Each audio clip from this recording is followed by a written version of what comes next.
Hello, this is John with 616 Web Solutions. In this video, I'm going to show you how to automate a response from a Divi contact form, as well as manipulate the data from that form so you can use it later. So here's my contact form. So it's on my contact page. Just basic, nothing special about it. Once the form is filled out, what it does is what I've done is I've created a make.com blueprint here that will grab the data from the form, sends it over to a spam checker. Since there's a lot of spam that comes through there, I do need to do some, put a honeypot or something in here, but let's not focus on that right now. But anyways, it grabs the information, takes it to the spam checker. If it's not spam, it will send it down the line to convert it to JSON, and then it goes into a JSON parser, which then sends it to a sheet. So here's this email here. So it comes in and it leaves the message. So there's the date, first name, last name, email, and then the message. So you can have as many fields as you want. You can make this as advanced as you want. There's a lot that you can do with this. But anyways, and after the Google Sheet, it sends a generic response. However, we can make the response more robust by adding another ChatGPT bot. So we can do something like this. We can add a module, and then go in here, and then let me see, and have a message assistant. So, but first you have to create that message. This video isn't about. First you have to create that message assistant, but this video isn't about that. So I'm gonna leave this right here. But if you do need help with that, I can help you with that. Just give me a shout. But right now we're just focusing on a generic email response saying, hey, thank you for reaching out. We will get back with you shortly regarding your inquiry. And so there's the whole scenario in a quick run through.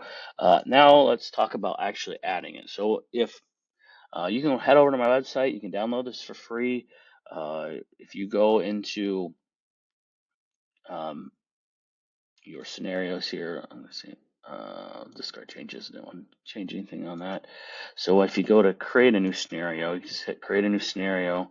What you're going to do is hit these three dots here, and you can import blueprint, and then you'll find the blueprint, and then it will upload, and it'll show up all right here. So we'll pretend that that one doesn't even exist there. All right. So what we're going to do, you're going to have your module uploaded here, your blueprint. It's not going to connect with the webhook because this webhook doesn't exist in your system. So what you're going to have to do when you first start is you're going to go in here and we're going to delete module. And it's going to say, yeah, you're connected to all these things. So we're going to, yeah, we know that. So then we're going to go over here, and then what we're going to do is we're going to create an email hook. Okay, so here's a custom mail hook, there's custom web hook, and we want a custom mail hook. And then with this mail hook, we're going to hit add, and we're going to call it, for my sake, test email hook delete. I put delete in there so I know to delete it later. So when I come run across them later, when I totally forget about them. So then we can copy this address, and then once you're in on your contact page, I'm going to show you where you're going to put this. Is hit edit or enable visual builder. So, so we're going to click this, and then where we're going is under emails here. So we can add the email, this web address right here. Okay, so let's just do that, I guess. We'll just make work for myself later. You can use this for Divi, and you can probably use this for a bunch of other different forms as well. So anyway, I'm going to save this, and then we're going to save the page. So there's that. And if we wanted to, what we could do is we can, as soon as this is done saving, which is, it feels like it's just keeping going. What we can do from here is we could test this. We can run a test to it if we wanted to. Because right now it we need this to save, and it's not. It's taking its sweet time trying to save here. But we'll just keep going down the line here. So here's my spam checker. You create a chat completion GPT and Zero models, and I went with GPT-4. You can experiment and try whatever you want. And then for message, I clicked, add a message, and then what I did is I selected developer system, and then you are an email assistant. So this is my prompt. You're more welcome to put a better prompt in there if you like. It says you're an email assistant. Your job is to determine if the message is spam or a legit message. Micro message with the word legit. Your response is to be in raw text only, no markup. And then it's grabbing the text from the email here. So here's the text. Then response format is text. And then I just left these all just normal. So save. And then you can just keep going down the line here. This one is now it says you're an email assistant as well as a JSON master. Your job is to extract the first name, last name, email address, phone number, and message from this message. I suppose if you have more fields, you could just list them out in here and it will just grab it and yeah, convert it into JSON. You could give it a whirl, but here's the email. So again, we're grabbing the text from the webhook. So in this webhook, it's giving you the subject, the text, the HTML content, and that jazz. So we're going to hit that right there. And then for response format, we're going to do JSON because we want it to be JSON. What this is doing is it's allowing us to take these fields, first name, last name, email address, phone number, message, and split them up so we can potentially do all sorts of stuff with them, right? Like, we'll get to that here in a second. So I'm going to save. And then here's the JSON. We're collecting JSON from this string here. So this is all fine. Don't need to change anything up with it. Now I'm going to go over here and so the Google Sheet, basically what you have to do is create a Google Sheet and then you're going to, it's going to ask you for the spreadsheet ID. You just click and navigate to that ID. You click to the sheet name and a table contains headers. Yes. Date, what I did was I just went in here and you can do this now. You can make this format more pretty, but what now is saying it's the date right now, and it puts that string of information in there. So like this was the other day I put this in, so you can see it was September 4th, 2025, and then there's the time and stuff. Just something there to go with. Now, let's say we had phone number as well in this form, which I guess I do have phone number, but I didn't put it in here for some reason. Maybe, yeah, this must have been more simple. But what we can do with that phone number then is we can now, if we have on our box here where we want them to, we can maybe have another little column saying, is it okay to text you and all that kind of stuff. Then you can automate that to a text. And again, using ChatGPT, we add ChatGPT here and have a bot connected, and then it creates response. So we can go off and maybe even, let's just do this. So add a router, or if you're from Europe, a router. You can have a router like this, and then you could send a text out with Twilio or something like that. You can do all sorts of cool things. So that's why I'm just calling this a building block, because it is just a beginning of awesomeness. So we can just do awesome things from here. Let's get this guy over here. I don't know why that doesn't want to do anything. I'm trying to delete him.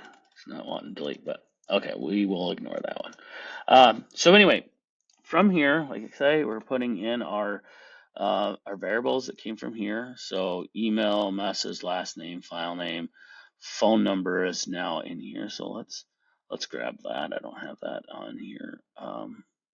We'll just put phone number right here. and then we'll hit save. Now how I missed the phone number in there. And then we want to make sure that, so this is the auto response to the customer, but we can also create another one, right? And then make a response to us. Let's say we want to send this email to someone else. We can do that as well. We can take all this data in here, create a subject, add the recipient. Who do you want to send it to? Let's just say it's Bob, because Bob is always the guy that's wanting the info from our website here. So Bob at 616 Web Solutions, and say, hey, I got something for you.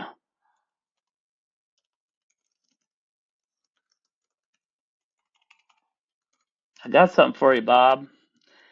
And then we can put, hello, Bob.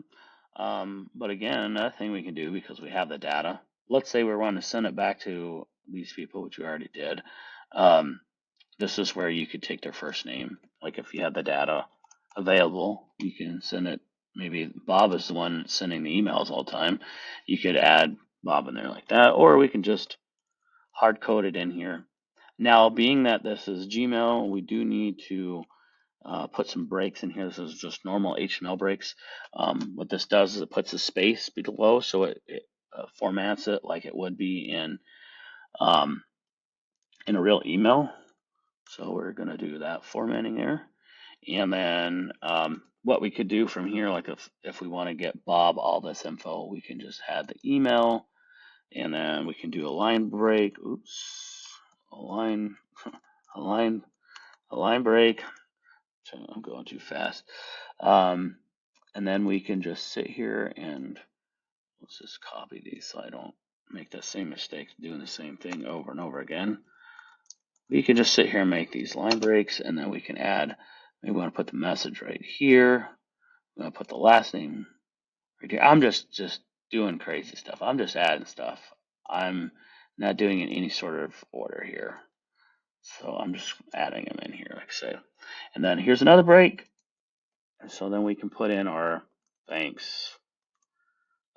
So because where my mind goes with a lot of this stuff is lead gen. I used to do a lot of lead gen campaigns, and sometimes you need data. You can take this data and move it to a CRM. You can take this data, email it to somebody if you're selling them a lead. There's so many different things that you can do with this. But I'm going to go ahead and delete this. And to test this webhook, all we have to do, let's just do that real quick before I let you go. We can test this webhook by exiting out of here. And I know this will work, but we'll just do run this module only. So, there's 6 errors. Oh, test email delete. Okay, there it is. So now we're going to run this module only. So while it's doing it, sitting here thinking, we're going to go to our contact page and we're going to put John. I'm going to put my last name. We're going to put 123@gmail.com, and then phone number. We're going to do 111-111-1111, and we're going to say, hello, can I order this? Question mark. And then again, simple. I gotta fix this. We need a honeypot. But anyway, hit submit. And then I just have it going here. And then what we'll see over here is this is grabbing all this information. So here it is. If I now run this whole entire module here, what it's going to do is it's going to run through the whole scenario and do what I need it to do. So anyway, this is free. Again, you can download it. Visit the link on the description below. Go grab it real quick, upload it into your Make.com account, and you can use Make for free as long as you only have like 3 scenarios running at a time, or sorry, 2 scenarios running at a time. You can use it for free, and you can automate your business with it. So give it a give it a try. And if you have any questions or want anything modified with this scenario, just give me a shout. You can send an email to info@616websolutions, and I'd love to help you out, give you a quote on it. All right, have a great day. Thanks for watching, and we'll talk to you later. Thanks a lot. Bye.